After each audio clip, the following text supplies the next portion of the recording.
I am Marla Hensley, and I've spent my life chasing the kind of dreams that make most people roll their eyes. Not the fluffy, follow-your-heart kind. Mine are built on code, circuits, and the kind of stubborn grit my grandfather Vernon drilled into me before I could tie my shoes. He was the visionary behind Hensley Tech, a $120 million empire that started as a garage project and became a beacon for innovators. Growing up, I was his shadow, soaking up his stories about outsmarting competitors and betting everything on a single idea. He'd say, "Marla, legacy isn't handed to you, it's forged." But my family? They never saw me as part of that fire. To them, I'm the oddball, the one who'd rather debug software than sip champagne at their galas. My mother, Glenda, and her husband, Dwayne, my stepfather since I was 9, run the family like it's a social club, not a dynasty. Glenda's obsessed with status, always chasing the next rung on the elite ladder. Dwayne's worse, a slick talker who thinks charm can cover his scheming. Then there's my older sister, Trudy, their golden child, who plays the part of perfect heiress without questioning it. Me? I'm the glitch in their polished narrative, the kid who'd show up to their garden parties with laptop grease on her hands. They'd smile tightly and change the subject, like my passion for tech was a phase I'd outgrow. Vernon was the only one who got it, who saw the spark in me and fanned it. When he died 3 years ago, I swore I'd prove I was his true heir, not just in name but in spirit. I never imagined my phone would ring at the perfect moment to set that promise in motion.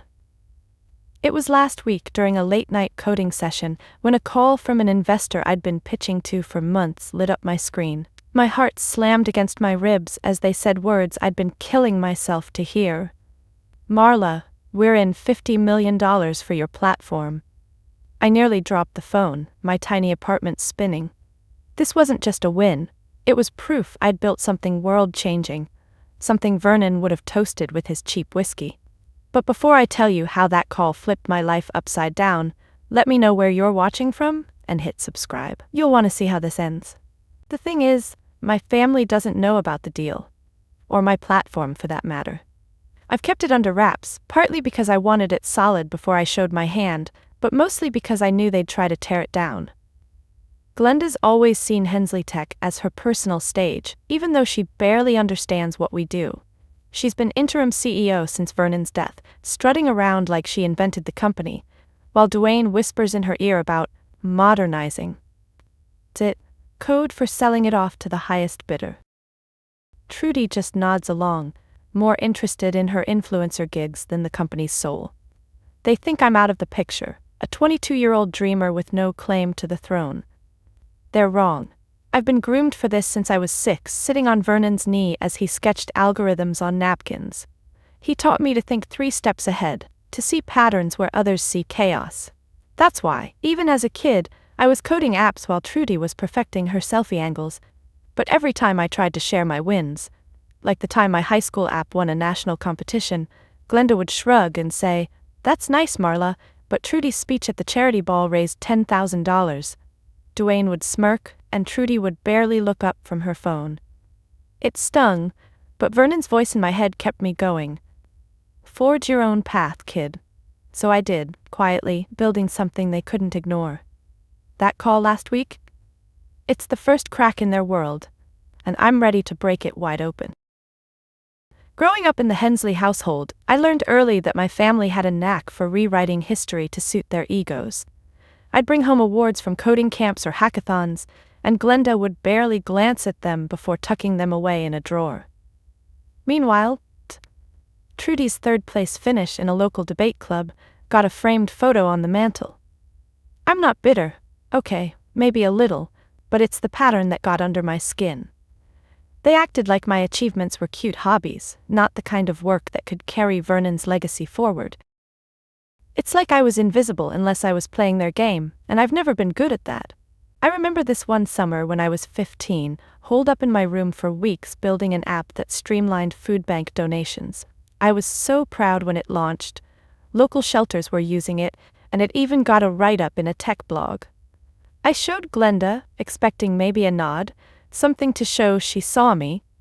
She skimmed the article, handed my phone back, and said, That's sweet, Marla, but Trudy's organizing the Junior League Gala this weekend. It's a big deal for her future. Duane chimed in with his oily grin. Yeah, kid, stick to your little projects. Trudy's out there making real connections. I wanted to scream, but I just nodded and went back to my room. That night, I coded until dawn, promising myself I'd make them see me someday. It wasn't just Glenda and Duane. Trudy had this way of soaking up the spotlight without even trying. When she was 17, she gave a speech at some charity event. Nothing groundbreaking, just a rehash of talking points Glenda fed her. The room clapped like she'd cured world hunger, and by the next week Glenda had it plastered all over social media. Our Trudy, the future of Hensley, she captioned it. I just won a regional coding competition that same week, beating out college kids twice my age. I showed Vernon and he slapped my back so hard I nearly fell over. That's my girl, he said, eyes shining. But at dinner, when I mentioned it, Duane cut me off to talk about Trudy's poise under pressure. Trudy just smiled, scrolling her phone, like she didn't even hear me. The worst was this one Christmas when I was 16. I'd spent months building a prototype for a logistics tool that could optimize Hensley Tech's supply chain. It was rough, but Vernon tested it and said it had potential to save millions. I was bursting to share it at the family's holiday party, thinking maybe this would be the moment they'd get it. I pitched it to Glenda and Duane over eggnog, my hands shaking with nerves. Glenda raised an eyebrow and said, Marla, that sounds complicated. Let's not bore everyone. Duane laughed, like I was a kid, showing off a finger painting. Then Trudy waltzed in with her new internship at some fashion brand, and suddenly the room was all about her bright future. I slipped away to the garage, where Vernon found me tinkering with his old tools. He didn't say much, just handed me a screwdriver and worked beside me. That was his way of saying I was enough. I remember this one summer when I was 15, holed up in my room for weeks, building an app that streamlined food bank donations. I was so proud when it launched. Local shelters were using it, and it even got a write-up in a tech blog. I showed Glenda, expecting maybe a nod, something to show she saw me. She skimmed the article, handed my phone back, and said, That's sweet, Marla, but Trudy's organizing the Junior League Gala this weekend. It's a big deal for her future. Duane chimed in with his oily grin. Yeah, kid, stick to your little projects. Trudy's out there making real connections. I wanted to scream, but I just nodded and went back to my room. That night, I coded until dawn, promising myself I'd make them see me someday. It wasn't just Glenda and Duane. Trudy had this way of soaking up the spotlight without even trying. When she was 17, she gave a speech at some charity event. Nothing groundbreaking, just a rehash of talking points Glenda fed her. The room clapped like she'd cured world hunger, and by the next week Glenda had it plastered all over social media. Our Trudy, the future of Hensley, she captioned it. I just won a regional coding competition that same week, beating out college kids twice my age. I showed Vernon, and he slapped my back so hard I nearly fell over. That's my girl, he said, eyes shining. But at dinner, when I mentioned it, Duane cut me off to talk about Trudy's poise under pressure. Trudy just smiled, scrolling her phone, like she didn't even hear me. The worst was this one Christmas, when I was 16.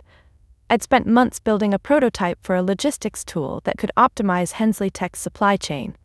It was rough, but Vernon tested it and said it had potential to save millions. I was bursting to share it at the family's holiday party, thinking maybe this would be the moment they'd get it.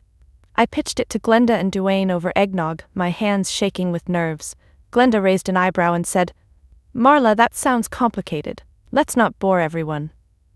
Duane laughed, like I was a kid showing off a finger painting. Then Trudy waltzed in with her new internship at some fashion brand, and suddenly the room was all about her bright future. I slipped away to the garage, where Vernon found me tinkering with his old tools. He didn't say much, just handed me a screwdriver and worked beside me. That was his way of saying I was enough. Those moments piled up, each one a brick in the wall between me and them. I stopped expecting their approval, but I never stopped wanting it, not until Vernon's death hit me like a freight train. At his funeral, Glenda and Duane played the grieving family card, soaking up sympathy while I stood in the back, clutching the pocket knife he'd given me. Trudy read a eulogy that sounded like a press release. I didn't speak, I couldn't trust my voice. But I made a vow to myself. I'd build something so big they couldn't ignore it, something that screamed Vernon's vision louder than their fake tears ever could. That vow kept me going, even when the loneliness of being the family outcast felt like it might swallow me whole. The moment I knew I'd build something unstoppable came when I was 19, staring at a blank laptop screen in my dorm room, the weight of Vernon's absence pressing down on me. I'd been messing around with an idea for a platform that could predict supply chain disruptions before they happened. Think AI that sees the future of shipping routes and warehouse snags. It was the kind of thing Vernon would have geeked out over, sketching flowcharts on diner napkins. I called it Nexus, and it became my obsession. That night I typed the first line of code, my fingers trembling like I was defusing a bomb. I had no idea it would become the secret that changed everything. The struggle to build Nexus was brutal. I was a college sophomore, juggling classes, a part-time job at a campus coffee shop, and grief that hit me in waves. I'd code until 4 a.m., fueled by cheap energy drinks, only to drag myself to an 8 a.m. lecture. My roommates, nice girls named Shelley and Fern, thought I was losing it. "Marla, when do you sleep?" Shelley would ask, eyeing the empty cans on my desk. I'd just shrug and keep going. The truth was, Nexus wasn't just a project. It was my way of keeping Vernon's voice alive, his belief that I could outsmart the world. Every bug I squashed, every algorithm I tweaked, felt like a conversation with him. The aha moment hit 6 months in, during a sleepless February night. I'd been wrestling with a prediction model that kept spitting out garbage. Around 3 a.m., half delirious, I realized I'd been approaching it backward, focusing on historical data instead of real-time variables. I rewrote the core logic in a frenzy, and when I ran the test, the results were near perfect. I whooped so loud I woke Shelley, who stumbled in thinking I'd lost my mind. "Marla, it's just code," she mumbled. But it wasn't. It was proof I could build something bigger than myself, something that could carry Hensley Tech into the future Vernon always dreamed of. Getting Nexus to market was another beast. I needed funding, but I wasn't about to ask Glenda or Duane. They'd laugh me out of the room, or worse, try to control it. So I pitched to small investors, people Vernon had known, old-school techies who remembered me as the kid trailing him at conferences. Most said no. A few called it a pipe dream. But one guy, a grizzled VC named Barney Tolman, saw the demo and leaned back in his chair. "Kid, this could shake up the industry," he said. He gave me $200,000, enough to hire a tiny team, 3 coders named Lyle, Gwen, and Mitch, who worked out of a rented basement. We lived on pizza and adrenaline, debugging for days straight. By my 21st birthday, Nexus was live, quietly running trials with mid-sized logistics firms. The results were staggering. 30% fewer delays, millions saved. Word spread, and bigger players started sniffing around. I kept it all hidden from my family. Not out of spite, though I won't lie, the thought of their stunned faces was tempting, but because I needed Nexus to stand on its own. Glenda and Duane were too busy playing power games with Hensley Tech's board, and Trudy was off curating her perfect life for the gram. If they knew, they'd either dismiss it or try to claim it. So I operated in the shadows, using a shell company to mask my involvement. Only Barney and my team knew the truth. When that investor called last week offering $50 million to scale Nexus globally, it was the validation I'd been chasing since Vernon's funeral. I'd built something undeniable, a legacy forged in late nights and sheer will. But with the family dinner looming, I knew the real test was coming. Facing the people who'd spent my whole life trying to erase me.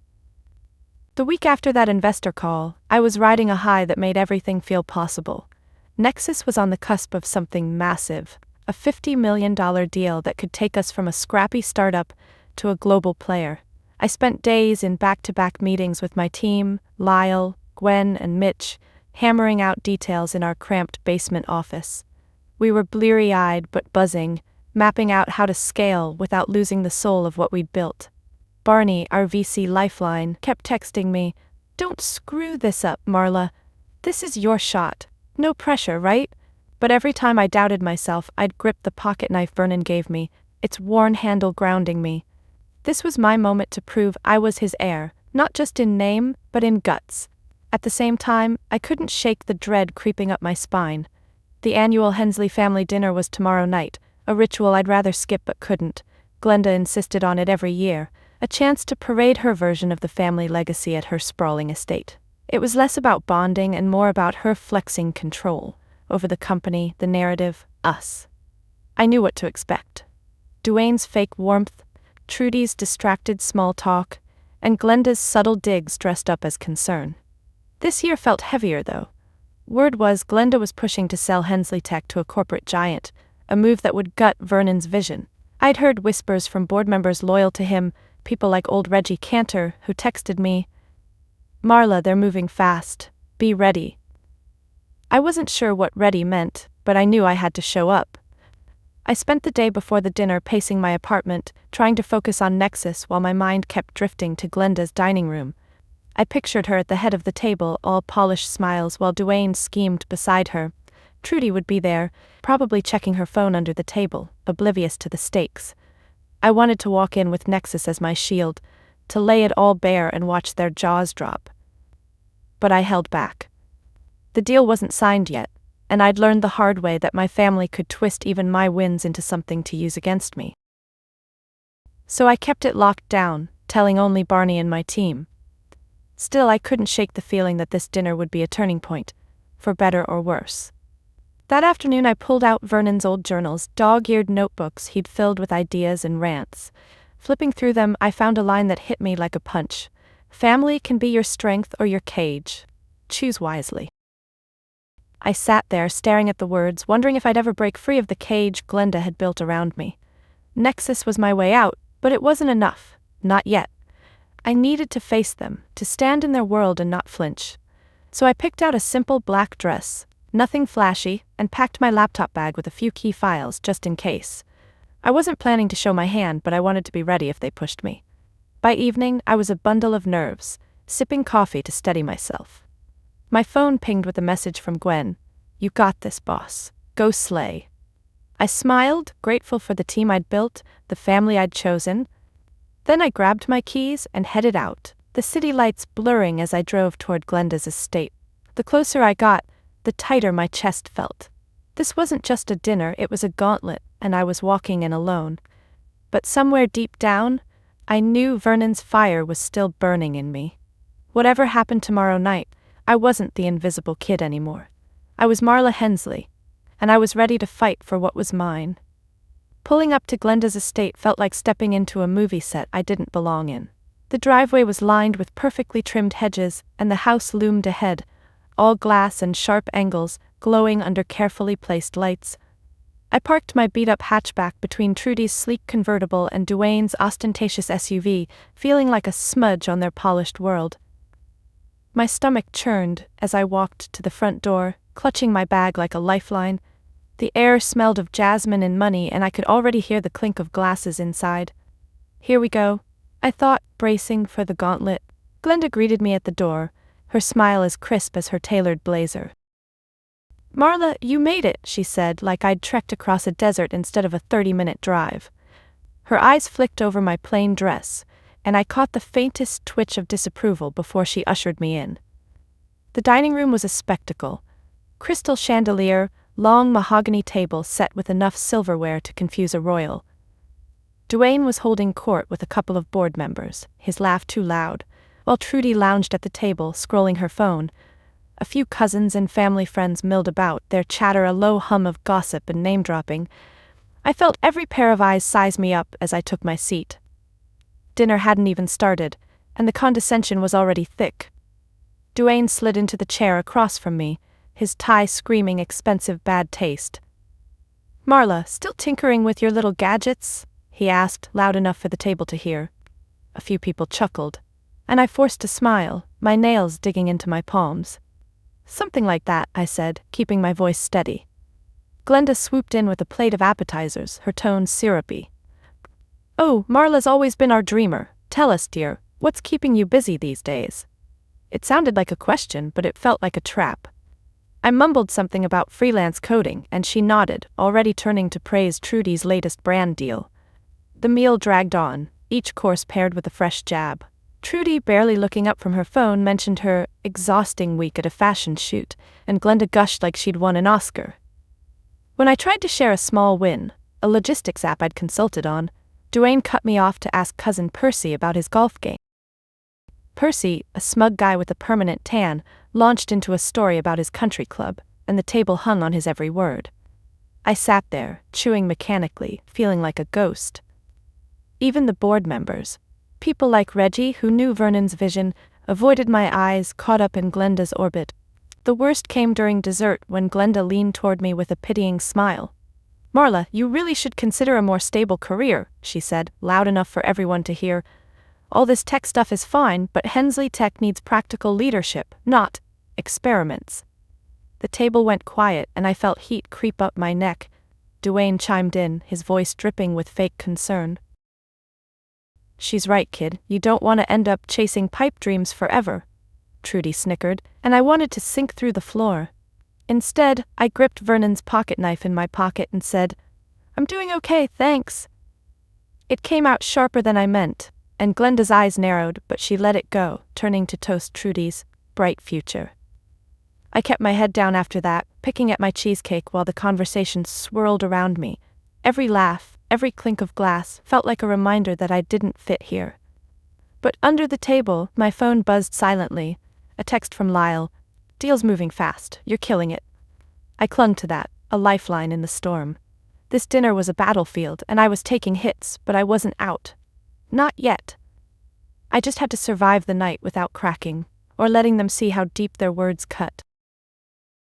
The dining room felt like it was closing in, the chandelier's light too bright, the air thick with Glenda's perfume, and the weight of everyone's expectations.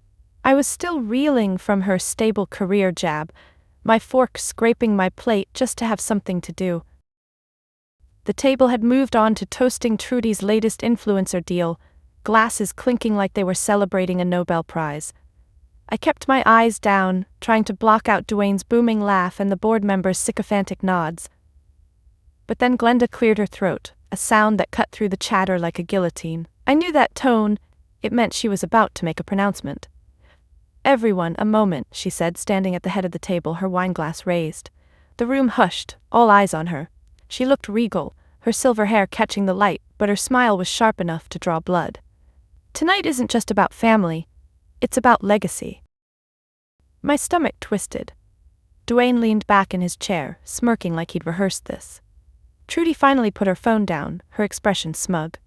I gripped Vernon's pocket knife in my pocket, bracing for whatever was coming. Glenda's eyes landed on me, and for a second I thought I saw pity. Then she spoke. "Hensley Tech is at a crossroads," she said. "Vernon's vision was bold, but times change. We've decided it's time to secure the company's future, under new leadership." Murmurs rippled through the table, but her gaze stayed locked on me. "Marla, you've always marched to your own beat, and we've indulged that, but the board agrees, you're not suited to carry this legacy forward." My heart stopped. She wasn't just sidelining me, she was erasing me. Dwayne jumped in, his voice oily. "It's nothing personal, Marla. The company needs someone with real-world experience, not hobbies." He gestured toward Trudy, who straightened up, basking in the spotlight. "Trudy's proven she can handle the public face of Hensley Tech, and with my guidance she'll lead it into a new era." The board members nodded, even Reggie, who wouldn't meet my eyes. Cousin Percy clapped like it was a done deal. I felt like I'd been slapped, the air sucked out of the room. Glenda raised her glass higher.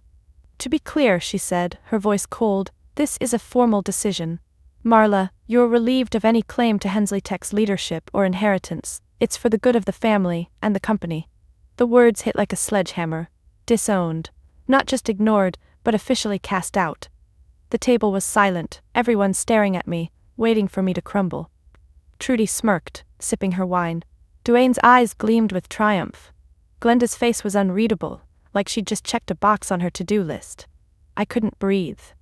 My whole life, every late-night coding, every moment I'd fought to prove I was Vernon's heir, felt like it was collapsing. I wanted to scream, to throw my plate across the room, to tell them they were betraying everything Vernon stood for. But my throat was tight, my hands shaking. All I could do was sit there, the weight of their judgment pressing down. I was the outcast, always had been, but this was different. This was them saying I didn't exist. Somewhere in the haze I heard Vernon's voice in my head. Legacy is forged, not inherited. I clung to it, a lifeline. They thought they'd won, that they could rewrite me out of the story. But they didn't know about Nexus, about the deal that could redefine everything. I forced myself to breathe, to sit up straighter. I wasn't going to break. Not here, not now. Glenda sat down, the conversation picking up like nothing had happened. But I felt the shift, the finality of their betrayal. This wasn't just a dinner anymore. It was war, and I was done playing their game. The silence after Glenda's announcement was deafening, like the room was holding its breath, waiting for me to crack. My chest was tight, my pulse hammering in my ears, but I kept my face blank, refusing to give them the satisfaction of seeing me break. Trudy was smirking, swirling her wine, while Duane leaned toward a board member, whispering something that made them chuckle. Glenda sipped her drink, calm as if she'd just commented on the weather, not torn my world apart. I was invisible again, but this time it was official. I gripped Vernon's pocket knife under the table, its edges grounding me, when my phone buzzed in my lap. I ignored it at first, too raw to care, but it buzzed again, insistent. Glancing down, I saw Barney's name on the screen. I slid the phone under the table, my hands shaky as I opened the text. Deal's done. $15 signed. Nexus is global. Call now. My heart lurched. This was it. The moment I'd been grinding for. The proof I'd built something bigger than their small, cruel world. I stood up, my chair scraping loud enough to make heads turn. I need to take this, I muttered, not waiting for permission. Glenda raised an eyebrow, but I was already moving toward the hallway, my legs unsteady but my resolve hardening. I slipped into a quiet alcove, the chatter of the dining room fading, and dialed Barney. Marla, you did it, Barney said the second he picked up, his gruff voice alive with excitement. The investors just signed $50 million to scale Nexus worldwide. You're about to change the game, kid. I leaned against the wall, my breath catching. He kept talking, details about timelines, partnerships, projections, but I was only half listening, the weight of it sinking in. Nexus wasn't just my secret anymore, it was a force, a legacy Vernon would have toasted with his whole heart. I whispered, "Thanks, Barney," and hung up, my eyes stinging. For a second I let myself feel it, the pride, the vindication. Then I straightened up, I had to go back in there. The dining room felt different when I returned, like I was seeing it through new eyes. Glenda was mid-sentence praising Trudy's natural leadership when I walked in. The table quieted, their stares prickling my skin. I didn't sit. Instead, I stood at my place, my voice steady despite the storm inside. "I just got a call," I said, loud enough for everyone to hear. "My company, Nexus, closed a $50 million deal tonight. We're going global." The words hung in the air, and for the first time all night, I had their attention. Trudy's glass froze halfway to her lips. Duane's smirk vanished. Glenda's face went still, her eyes narrowing like she was recalculating. I didn't stop. Nexus predicts supply chain disruptions with AI, something Hensley Tech could have used if you'd ever listened. It's saving companies millions, and it's mine. I built it from nothing, no thanks to any of you. The room was dead silent, forks clattering as people shifted uncomfortably. Cousin Percy looked like he'd swallowed his tongue. Reggie, the board member, gave me a small nod, his eyes glinting with something like pride. I turned to Glenda. "You think you can erase me from this family? You're wrong. I'm Vernon's heir, and I've been proving it while you were busy playing power games." Duane tried to recover, his laugh forced. "Marla, let's not get dramatic, we're all family here." But his voice was thin, and no one joined in. Trudy stared at her plate, her confidence gone. Glenda opened her mouth, but I cut her off. "Save it, you made your choice." I grabbed my bag, my heart pounding but my head clear. I'd said what I needed to. The call had changed everything, not just for Nexus, but for me. I wasn't their outcast anymore. I was Marla Hensley, and I was done begging for their approval. The dining room was a frozen tableau, every face caught in the aftershock of my words. Trudy's wineglass trembled in her hand, her usual smirk replaced by a blank stare. Duane's mouth opened and closed like a fish, his charm unraveling. Glenda's composure cracked, her eyes darting as if searching for a script to salvage this. I stood there, bag slung over my shoulder, feeling the weight of their silence. For the first time, I wasn't invisible. They were seeing me. really seeing me, and it was unraveling their carefully curated world. But I wasn't done. Not yet. I took a step toward the table, my voice low but sharp. You know what's funny? All these years you acted like I was the one who didn't belong, like my work was some childish distraction. I looked at Glenda, her face tight with barely concealed rage. You stood there tonight talking about legacy, but you've been selling Vernon's vision to the highest bidder. You think that's what he wanted? A family that buries his dreams for a quick buck? Her lips parted, but I didn't give her a chance. And you, Duane? I turned to him, his eyes narrowing. You've been playing puppet master, whispering in her ear, thinking you could cash out on a company you never understood. Vernon would have seen through you in a heartbeat. The room was so quiet I could hear the faint hum of the chandelier. Cousin Percy shifted uncomfortably, his bravado gone. The board members exchanged glances, Reggie's nod from earlier now a quiet anchor. I turned to Trudy, who was staring at her plate like it held the secrets of the universe. Trudy, you're not stupid. You know they're using you as a prop, right? A shiny face for their deals. But you're okay with that, as long as you get the spotlight. She flinched, her fingers tightening on her glass, but she didn't look up. I didn't expect her to. She'd chosen her role long ago. I straightened, my heart pounding but my resolve like steel. I built Nexus without you. Without your money, your approval, or your fake concern. It's mine, and it's bigger than anything you've ever touched. You want to disown me? Fine, but you don't get to pretend you're protecting Hensley Tech's legacy. You're dismantling it, and I'm the only one fighting for what Vernon actually stood for. Glenda finally found her voice, her tone icy. Marla, you're being dramatic. This isn't about betrayal, it's about responsibility. I laughed, a short, bitter sound that made her flinch. Responsibility? You wouldn't know it if it bit you. You betrayed Vernon the second you decided his company was your personal ATM. I turned to leave, but not before one last look at the table. You thought you could erase me, but you're the ones who don't belong here. Good luck selling a legacy you never earned. I walked out, my steps steady despite the adrenaline crashing through me. The hallway stretched ahead, cool and quiet, the chatter of the dining room fading behind me. I didn't look back. Outside, the night air hit me like a wave, crisp and clean, washing away the suffocating weight of their world. I climbed into my car, my hands shaking as I gripped the wheel. For a moment, I just sat there, letting it sink in. I'd exposed their hypocrisy, laid it bare for everyone to see. They couldn't unhear it, couldn't pretend it didn't happen. As I pulled out of the driveway, my phone buzzed. Gwen, texting from the team's group chat. Heard about the deal? You're a badass? Drinks tomorrow? I smiled, the knot in my chest loosening. I'd walked into that dinner alone, but I wasn't alone now. I'd built something real, with people who believed in me. Glenda, Duane, Trudy, they could keep their gilded cage.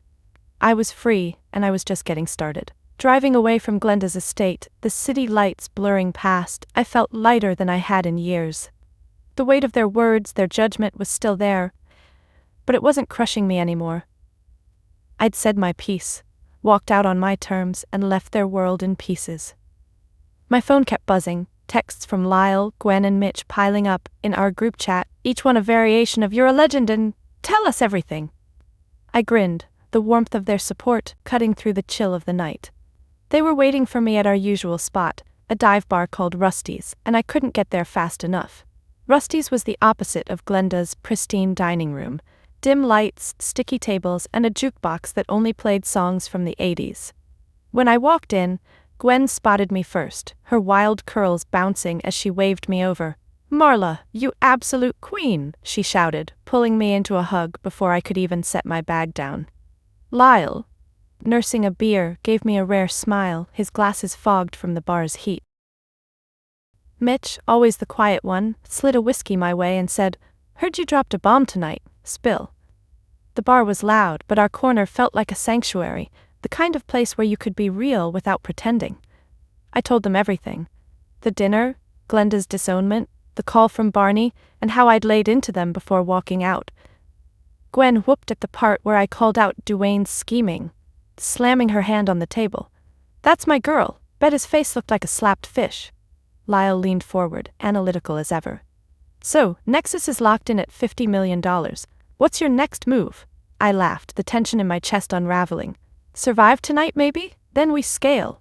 Mitch raised his glass. To Marla, who built an empire while her family was busy screwing her over.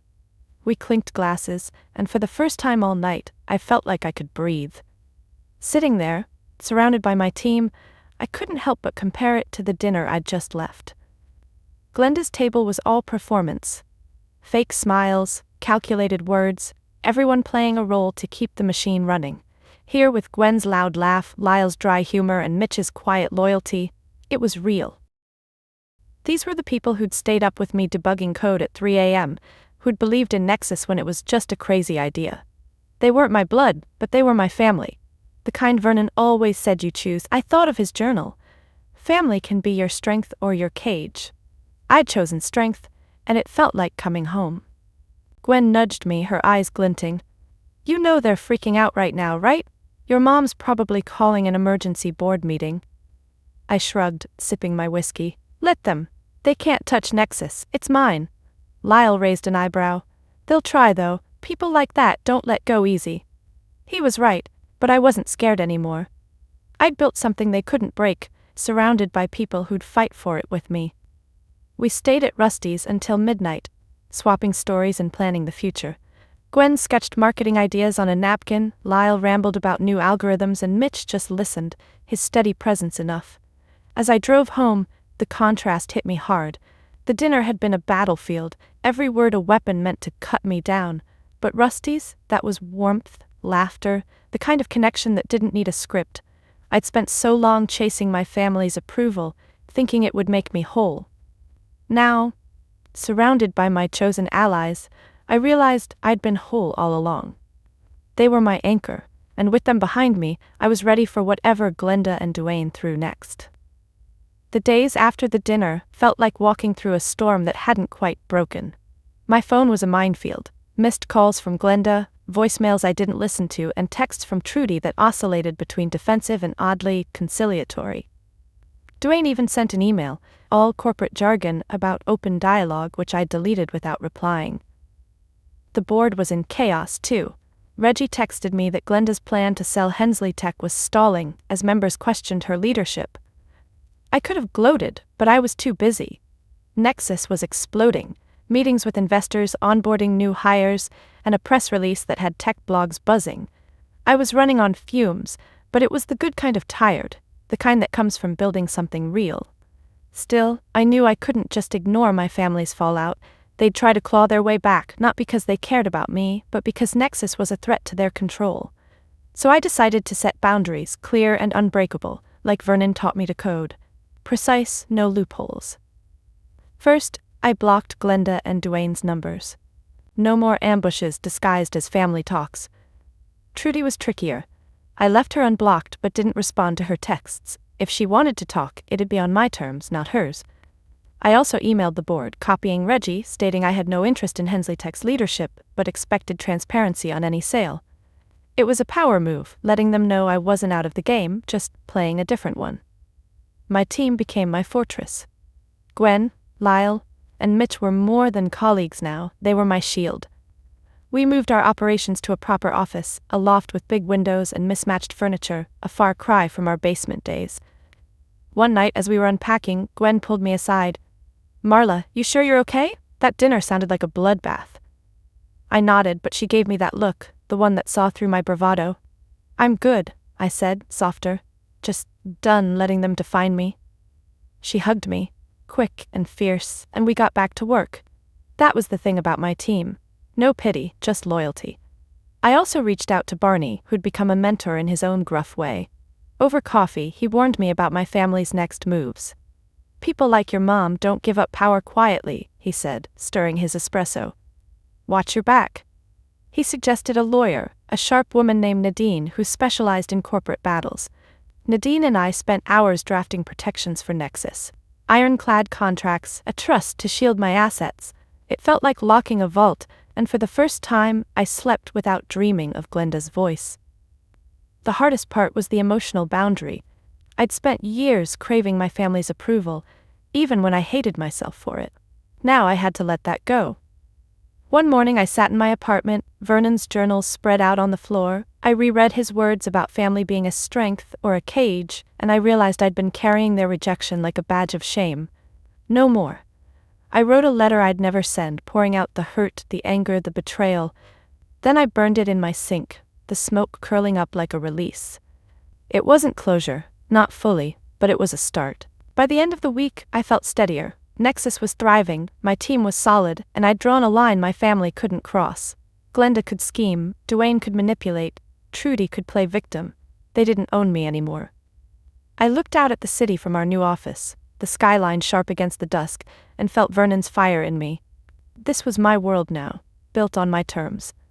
Whatever came next, I'd face it with my head high, my boundaries firm, and my chosen family at my side.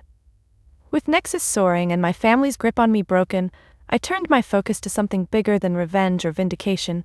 I wanted to redefine what the Hensley name could mean. Glenda and Duane had tarnished it, turning Vernon's legacy into a prop for their ego. I wasn't going to let that stand.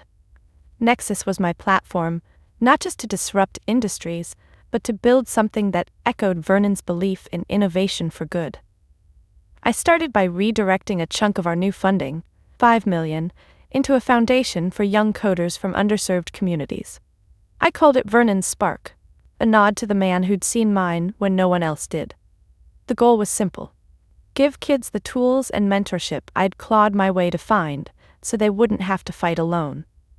Setting up the foundation felt like reclaiming the family name, brick by brick. I worked with Nadine, my lawyer, to structure it right, ensuring it was independent from Hensley Tech's mess. Gwen took charge of outreach, her energy infectious as she scouted community centers and schools. Lyle designed a free coding curriculum, grumbling about deadlines but pouring his heart into it. Mitch, ever the quiet force, handled logistics, securing laptops and server space for the programs. We launched the first workshop in a community center downtown, and watching a room of wide-eyed teens debug their first apps, some of them reminding me of a younger, scrappier Marla, hit me harder than any investor deal. One kid, a shy girl named Tessa, told me she wanted to build an app to help her mom track medical bills. I gave her my card and said, "Call me when you're ready to test it."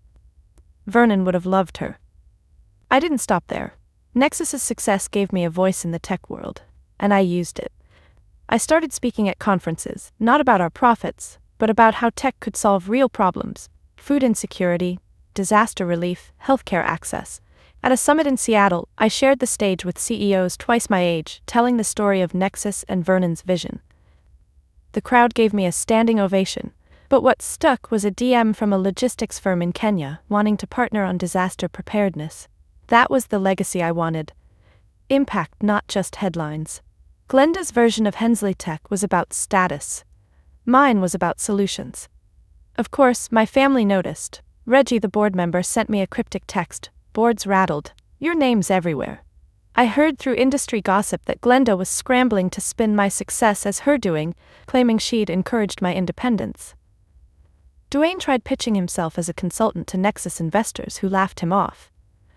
Trudy posted a vague Instagram story about family pride which got ratioed with comments calling her out. I didn't engage. Their desperation was noise, not signal. I was too busy building. The real test came when Hensley Tech's sale talks collapsed. Reggie called me late one night, voice heavy. "Glenda's out as CEO. Board wants to talk to you." I paused, Vernon's pocket knife in my hand. Part of me wanted to storm in, take the reins, and fix everything. But I'd built Nexus without their baggage. Hensley Tech was their cage, not mine. I told Reggie I'd consult, nothing more, on one condition: any sale had to preserve Vernon's core projects. They agreed, and I walked away feeling lighter. I didn't need their company to carry his name forward. I was doing that my way. By month's end, Vernon's Spark had 200 kids enrolled, and Nexus was piloting a program to optimize food bank deliveries. I stood in our loft office watching my team joke over takeout, and realized I'd done more than reclaim a legacy. I'd built a new one. The Hensley name wasn't Glenda's or Duane's anymore. It was mine, forged in code, grit, and a promise to make the world better, just like Vernon taught me. Standing in my apartment, surrounded by the quiet hum of the city outside, I found myself staring at Vernon's old pocket knife on my desk. It was battered, the blade nicked from years of use, but it felt like an anchor, tying me to the man who'd believed in me when I was just a kid with big dreams. The past few weeks had been a whirlwind, Nexus scaling, Vernon's spark taking off, the Hensley name bending under the weight of my work. But tonight, alone with my thoughts, I wasn't thinking about deals or headlines, I was thinking about me, Marla, not the heiress, not the CEO, just the person I'd become. And for the first time I realized I didn't need anyone else to tell me I was enough. I thought back to that dinner, the way Glenda's words had cut, how Duane's smirk and Trudy's silence had made me feel small. I'd spent so long carrying their rejection, letting it shape how I saw myself. Even when I built Nexus, part of me was still that kid hoping they'd finally see me. But walking out of that room, leaving their hypocrisy exposed, I'd let that kid go. Their approval was a cage and I'd kicked the door open. Vernon's voice echoed in my head. Legacy is forged, not inherited. I'd forged mine, not just for him but for me. And that was the peace I'd been chasing. I walked to my window, the city sprawling below, all lights in motion. Somewhere out there, Glenda was probably plotting her next move, Duane scheming, Trudy posing for her followers. They didn't matter anymore. I'd built a world that was mine, Nexus, my team, the kids in Vernon's spark who reminded me why I started this. I thought of Tessa, the girl from the workshop, her quiet determination mirroring my own. She'd emailed me yesterday, a rough prototype for her medical bill app attached. I'd stayed up late giving feedback, not because I had to, but because it felt right. That was my worth, not in their praise but in the impact I could make. I sat down, pulling out Vernon's journals, their pages worn from my constant rereading. One line stood out. The only validation that lasts is the one you give yourself. I'd read it 100 times, but tonight it landed differently. I didn't need Glenda's nod, Duane's fake respect, or Trudy's half-hearted acknowledgement. I'd proven my worth in every line of code, every kid I mentored, every problem I solved. I closed the journal, my chest lighter than it had been in years. Peace wasn't a moment, it was a choice, and I was choosing it. I grabbed my phone, texting Gwen, Lyle, and Mitch. Team dinner tomorrow, my treat. Their replies flooded in, all jokes and emojis, and I smiled. They were my family, not because of blood but because they'd chosen me, just as I'd chosen them. I looked at the pocket knife one last time, then slipped it into my drawer. Vernon's fire was in me, but I didn't need to hold it so tightly anymore. I was enough, always had been. Have you ever had to break free from someone else's expectations to find your own path? I know what it's like to fight for your worth, to build something real despite the noise. Share your story in the comments, I'd love to hear it. If my journey resonated with you, please like, subscribe, and share it with someone who needs to hear that it's okay to define success on their own terms. You don't need anyone's permission to shine. Keep forging your legacy, because the only validation that matters is the one you give yourself.